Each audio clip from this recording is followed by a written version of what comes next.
6-1.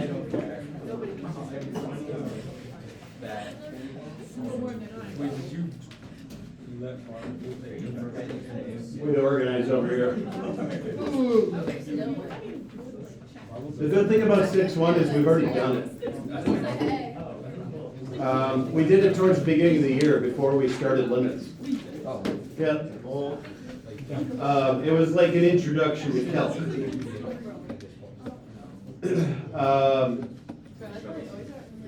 So just kind of brainstorming in my head.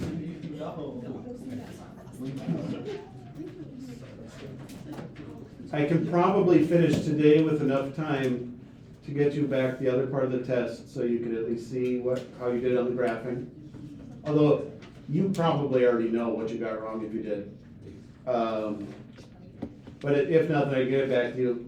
And then I'm wondering if I can finish early enough tomorrow for you guys to be able to do corrections in here. Because obviously that would be a better option if we can, just time purposes.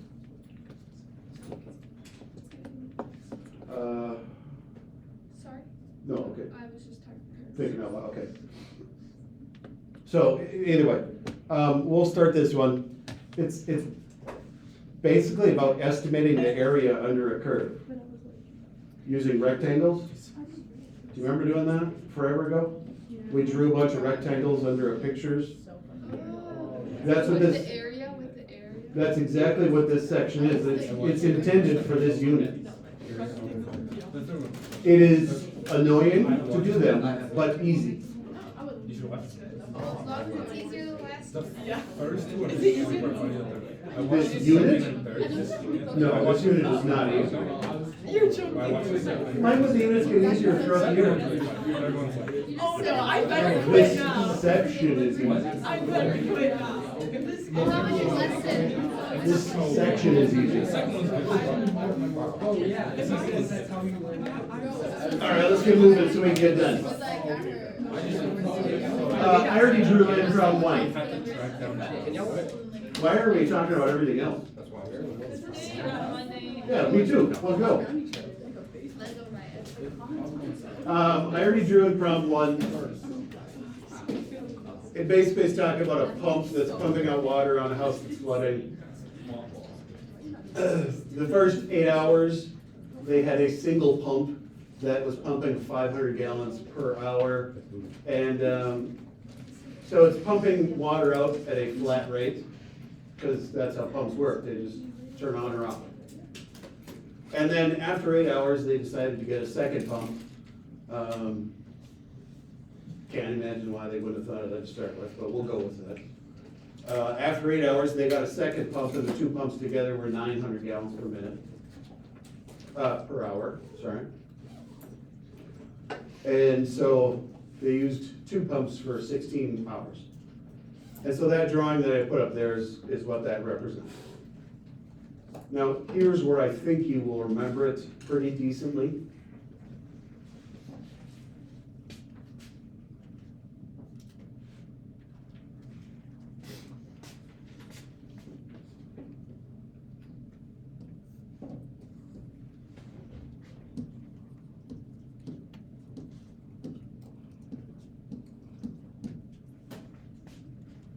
If my graph is gallons per hour and hours, what does the area represent? Total gallons, yep. So if you're finding the area, you multiply the two categories. And it doesn't matter if the shape is rectangular, which makes sense because it's based on site. We're going to be moving to shapes that are not rectangular. And if you're wanting to represent the area, you multiply the two axes, the two dimensions. So gallons per hour times hours would give you gallons. And what do we have? We have 500 times 8, 4,000? So this first 8 hours, they pumped out 4,000 gallons. The next 8 hours, you did 900 times 16. Let's pretend I know that one. 14,400. It was, of course, they're there. Yeah. 14,400 gallons. And If you wanna know how much they pumped over the course of the entire day, then you add them together. So 18,400 gallons. Now, I kind of brushed through this pretty quick because I feel like you remember it pretty well. Like, we did this a lot during position velocity acceleration. The main thing that we're gonna be focusing in this section is just the area under the curve, which we literally did this at the beginning of the year just as like an intro to calc. And it is the exact same thing, there's nothing different, but it's actually relevant in this unit because that's what a lot of this unit is gonna be about, is the different purposes of integration. And I don't think you're even told what integration is until section 4, maybe 5. But, I think it's on the next page.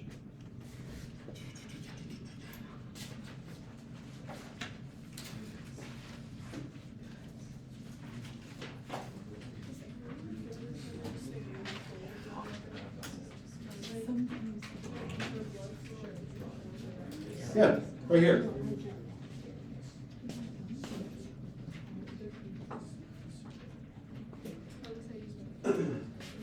This is what we're heading to. Is we're kind of learning the notation and what it looks like before we actually learn how to calculate it. Which is strange for me, I definitely didn't learn it in this order, but we've done it for the past couple of years and it seems to have worked out well. So this is gonna be called a definite integral. This is the exact opposite of derivatives.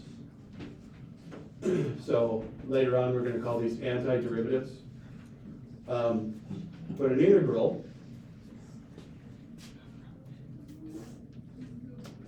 this is what we did at the beginning of the year. Probably remember that, okay? I wanna say we even talked about it ahead of time because, I don't know, I always get bored of just like doing the area of rectangles. Did we talk about how you get a more exact answer? More rectangle. Yeah. If you want to get a more accurate answer, you would just have a lot more rectangles. And then, if we up it, and we pretend there's an infinite number of rectangles, that's what this is.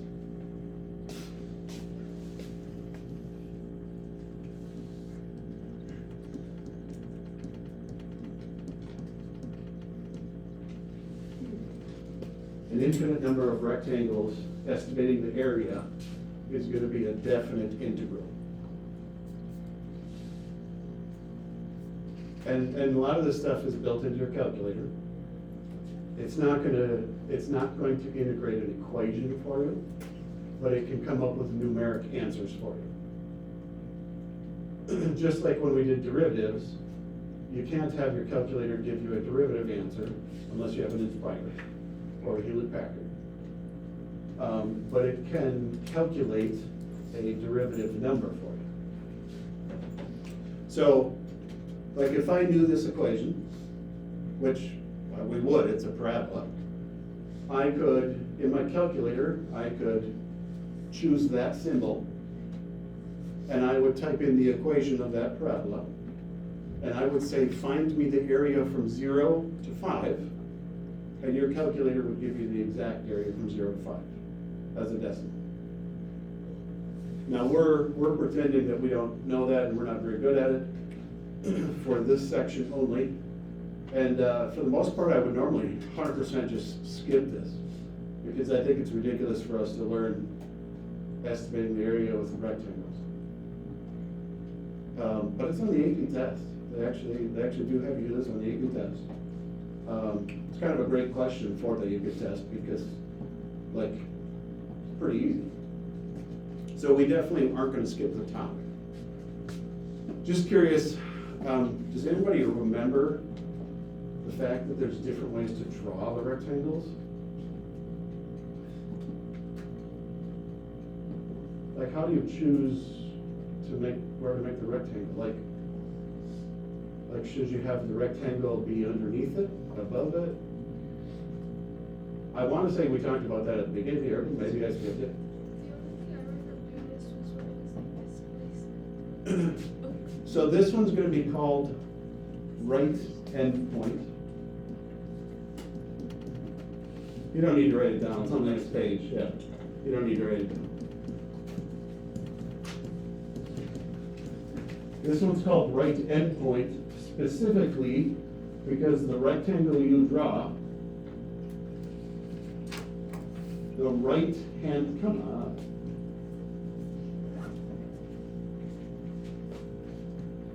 There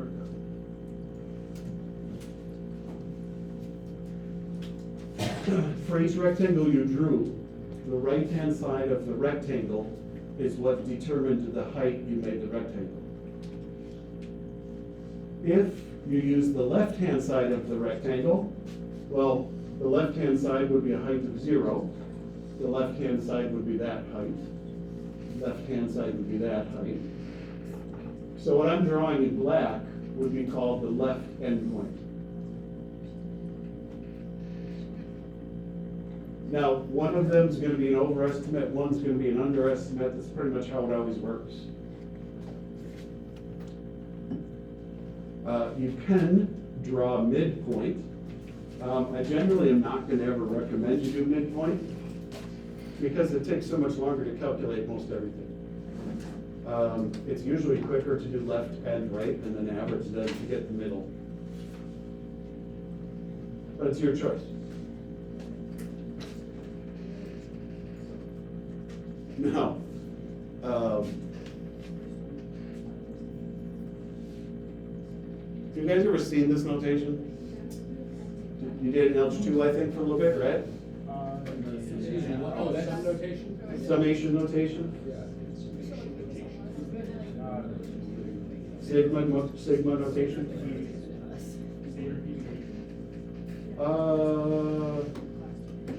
Yes.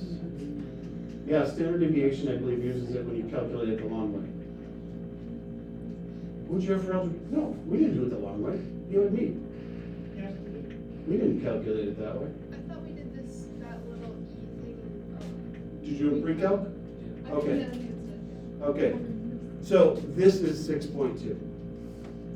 And we have the calc version of summation notation in 6.2.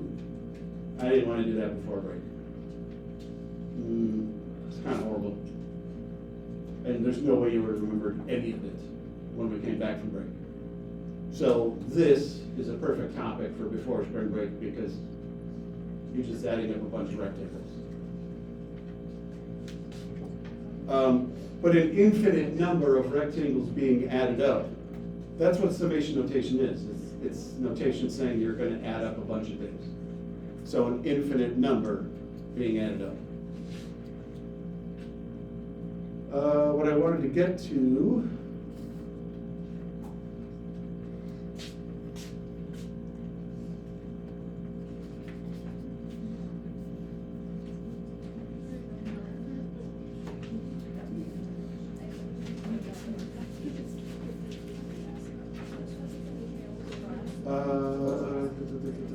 there's- If you had an infinite number of like rectangles, would the answer just be infinite? no.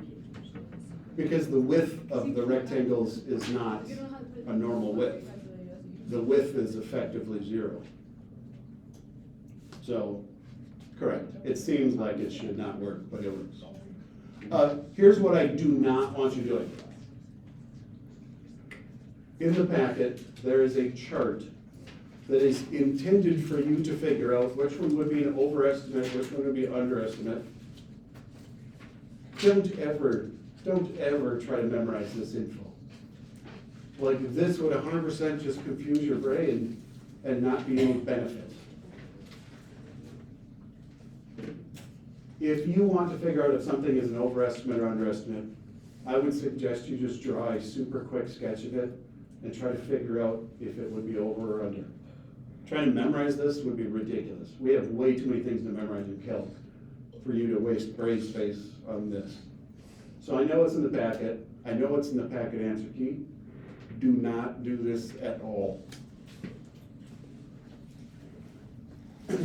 Maybe if you have like a very unique brain that just memorizes everything, right? Like I'm sure a lot of you guys have had Miss Haley by now, right? Right? She can literally remember anything. It's just, it's weird. Yeah, she remembers details that like, of my siblings that I would have told her when we taught at Woodbury Junior High 20 years ago. She just doesn't forget anything. So if you have a brain like that, sure, this is fine. Otherwise, for the rest of us mere mortals, do not. She is absolutely the only person I've ever run into that just, I don't think that's called photographic memory, because it's not like she's reading it. But she just remembers everything, and it's kind of weird. I 100% wish I could do that, but I can't. Okay, so let's do one of these together as a, yeah, thanks. As a way to remember how to do it. Put your Chromebooks and phones away. Why would I need to tell you that? Okay, we're gonna do left-hand endpoint. So it says, draw rectangles forming the left-hand sum. I doubt you guys have colors. Calculate the left-hand sum, let delta x be 2. Do you guys remember what delta x is gonna represent? Change in x, but for our picture, the x-axis represents the width of the rectangle. So this delta x, for our purposes, is gonna be the width of the rectangle. So it's telling us to draw rectangles width of 2.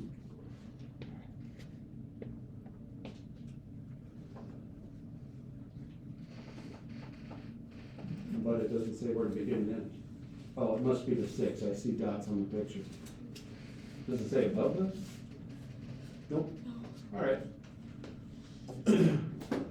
You generally have to be given all this information ahead of time.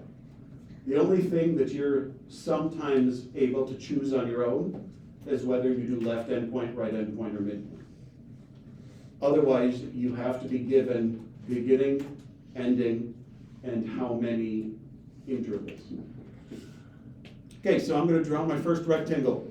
Left-hand endpoint, let's go with Owen, who has headphones in. Yep, so we're gonna want to start at 0, 8, and that's gonna be our top left corner. Okay, that's pretty much what I was asking is, how high would the first rectangle be? 8. Yeah. And you're drawing it at that height because that's the left side of the rectangle, and the graph is what kind of determines the height of the rectangle. Good. See, anybody else with headphones? No, but Andrew needs waking up. Andrew, where would I draw the second rectangle? Align with the right side of the first one. And the line. What would be the height of the next rectangle? Is that easier to? 7. Okay, yeah, and I'm just looking for a rough answer. So 7. Actually, this one you don't have an equation, do you? I think it's the one below, or maybe it was the previous page. Normally, you would have an equation to work with, and you would plug in 0, 2, because 0 and 2 is the left-hand side of each rectangle so far.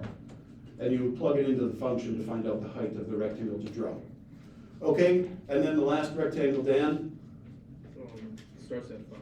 Okay, perfect. Okay. How do I draw that?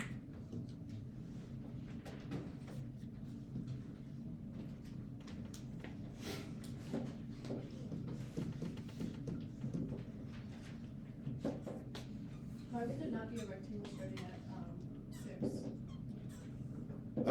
My guess is this problem only wanted us to find the area from 0 to 6. Because the dots that were drawn up there had that. Okay. Otherwise, if it said 0 to 8 or something, then you wouldn't. Okay. Okay, first rectangle is 8 by 2. Second one is 7 by 2. Third one is 5 by 2. So what do we have, 40? 20, 30, yeah.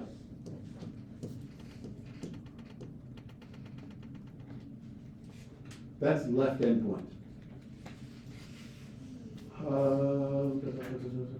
Emily, I'm gonna let you pick the next person. Oh, Neil.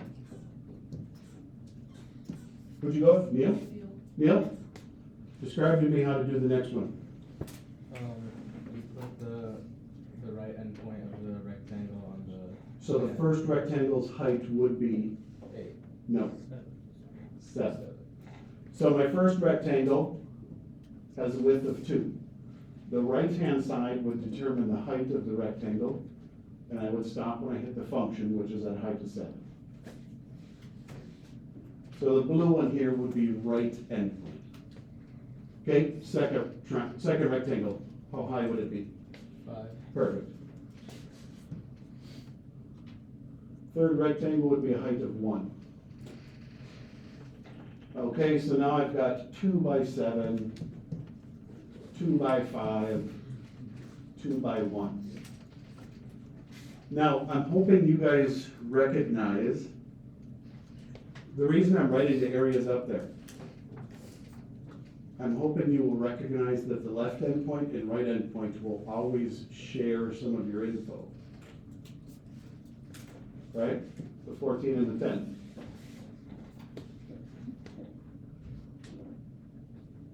Earlier when I was trying to say it would be quicker to find left and right and then average them, rather than find a midpoint, is because of this.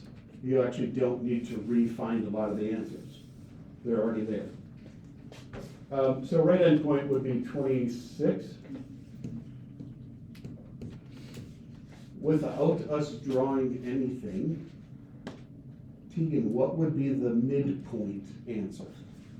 Without us drawing anything. Isn't this just those added together and divided by 2? Perfect. So 33.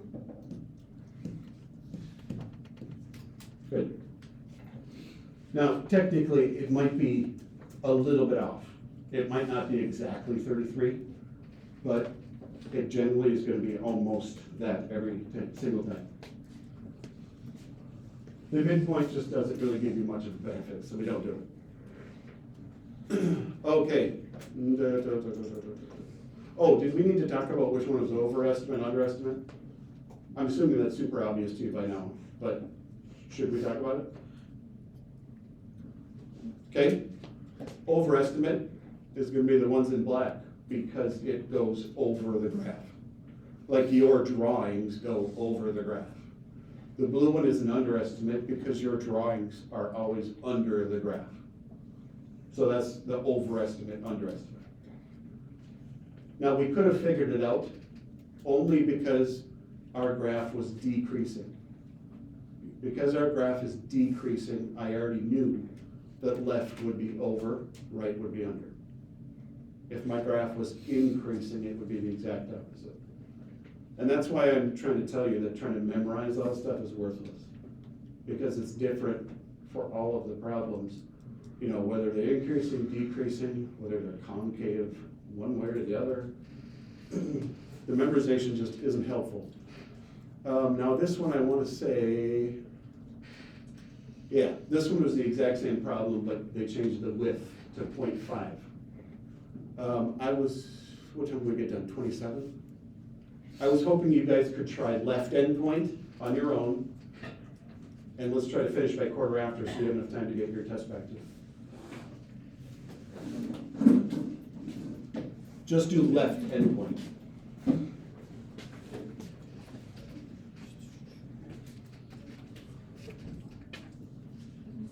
It's still 2 boxes.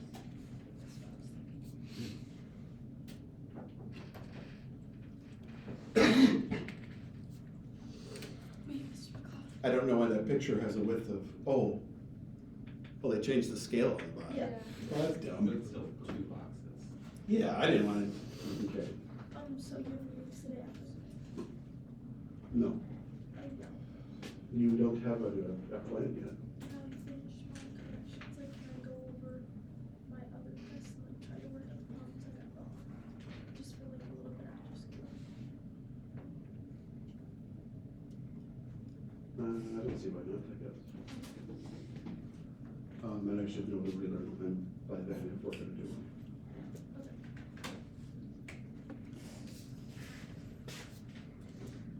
I didn't want this, I was hoping it had the exact same picture as above. Oh well. I don't find it. Yes.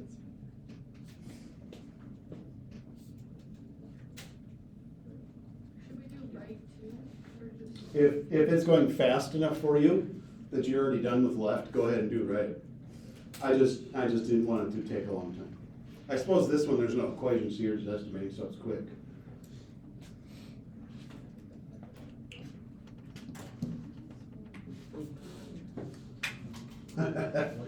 Okay, why did nobody yell at me about my picture? For some reason, my brain thought that that was the axis. I thought the first point was at a height of 0.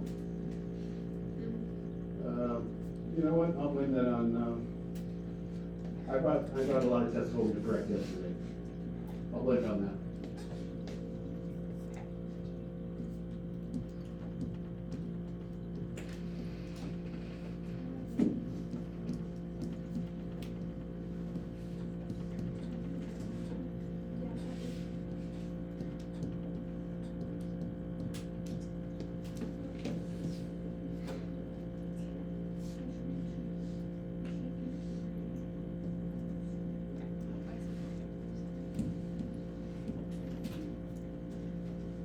How many of you accidentally multiplied by 2? Oh, none of you? That's pretty good. I was expecting like half of you to forget or to multiply by 1.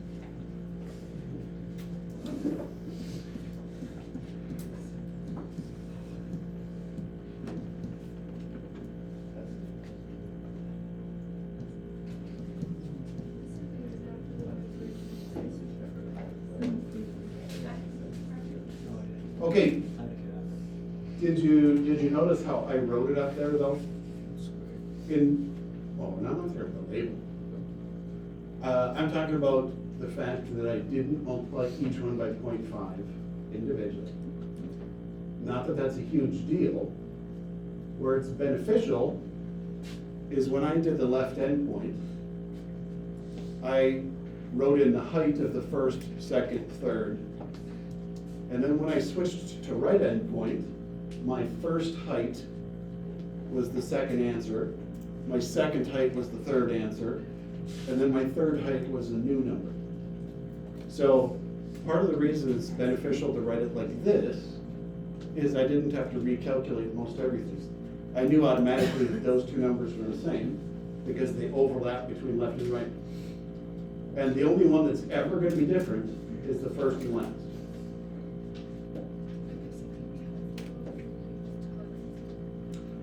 And or where a lot of students will forget on tests is when the width isn't 1. It's super easy on a test to forget to multiply by the correct width. So if you write it like this, you purposely have to write the width number in first. And so it might force you to at least look that information up instead of accidentally forgetting when you have a picture or a drawing. Okay.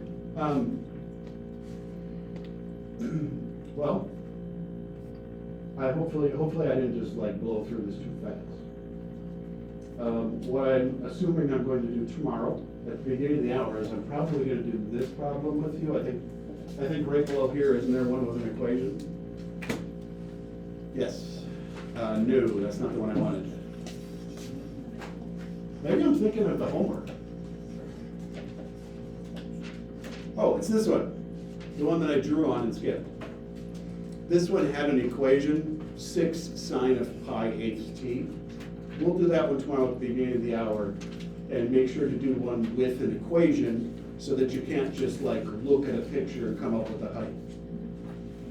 That's honestly the only difference between some of the questions. Otherwise, this is it to the top. If you just add up a bunch of rectangles, you figure out the width, the height. We definitely did it for quite a bit at the beginning of the year, and I know it's been a long time, but I know it's also easy.